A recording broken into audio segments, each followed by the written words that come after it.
You will be put into a position, all day long if necessary, where you can give. If the next day you rebel from that and want to take, you'll create a position where you can take. You create the cancer, love will create the healing. The template is the same. What you experience in this template is not. And be mindful of that. If you want to know of God, the more you do that, the more that you're going to find that you're put into these positions. What's doing that? And once you start to learn and extract meaning from these situations, when that salient event happens, you cry. When you know God, you'll know God. And you cannot be told how you're going to know God. And that's individual for each of you. You can't know God by hearing me. All you're hearing is an expression because of God. I want to finish up by talking about this give thing, this give and take thing. Like I talked about before, a taker is a detached energy. It is a disease. It takes in anticipation of being taken from. A taker deludes itself. It lies to itself. It justifies its own existence. It believes that it gives. How? It will strategically allow itself to be taken from as if to justify its own existence. You must understand, giving and taking, giving and taking. Remember, these are not a pair. Giving and receiving are one. Giving, receiving. Give, receive. Taking in anticipation of being taken from. For example, let's talk about just energy. Think about an extrovert. People are deluding themselves when they think an extrovert is a giver. They're an entertainer. No. They leech your energy. An extrovert, a social butterfly, needs to suck your energy out. They drain you, and that's what gives them their vitality. This is why a lot of rock stars are really quiet until they get on stage. They're sucking your energy, and it's your energy that's animating them. They're addicted to social situations because they're dependent, like leeches, upon the attention that other people give them. Attention is giving energy. An introvert is the opposite. They are vulnerable, more vulnerable than the normal person, to having their energy leached from them. They get into a social situation and they feel their energy just leaving their body. They may not understand it that way, but because they're so attentive to everybody and everything, that's why these people are very descriptive writers and whatever.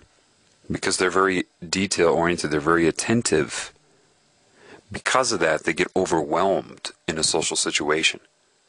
They're way too sensitive to it. They are attentive to everything, and because their energy leaves them when they're that way, because they're not in observance, they're attentive, the reality can take their energy away, and that weakens their aura, and then they're very sensitive.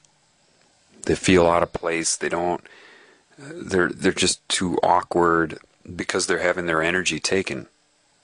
An ambivert is somebody who toggles between the two, depending on their current state and the situation. Now, most of my life I was an ambivert. But when I feel the spirit strong in me, when that happens, that's when I am not leeched and I am not leeching. My passion will be the same. My vitality, my energy, my emphasis is the same whether I'm talking to one individual or 500,000. It wouldn't matter because the energy at that point is coming from somewhere else. Infused inside, so coming within. I can relate to takers because I was converted to a taker in a lot of ways in this lifetime. And that's very important. Why? You've heard, he who overcomes. I'm not going to speak in old English. What you were told is, he or she, they always emphasize male, that overcomes, their reward will be great. Those with understanding. See, a taker thinks of a reward is something that happens later. A good deed and reward. Sit, roll over, and you get a treat. For those of you that are waking up to your giving, as I am, and that is a slow process where you start to remember that you enjoy giving more, and that's where life is. That's the essence, the unquantifiable essence. Ask yourself some questions. When you're in the state of giving, you receive simultaneously. And there are many of you that know what I'm talking about. So your reward is simultaneous. What is that reward? Describe it.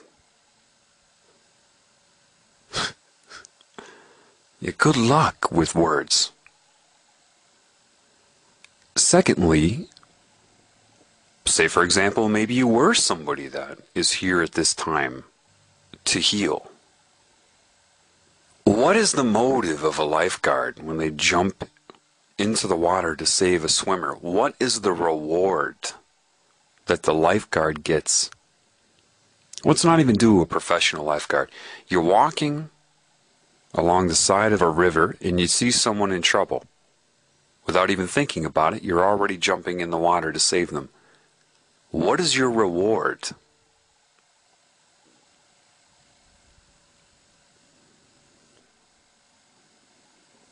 To one who overcomes, the reward will be great.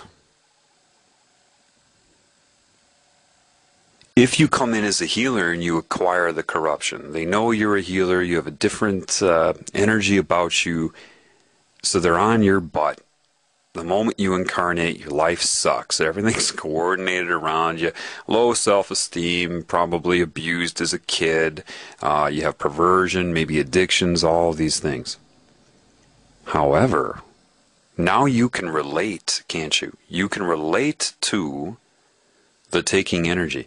It's just like somebody who's sheltered and mom and dad keep the kids spoiled. They get everything they want. They have an easy life and they decide to study sociology and psychology. And they think what a great thing it would be to become a guidance counselor and help troubled teens.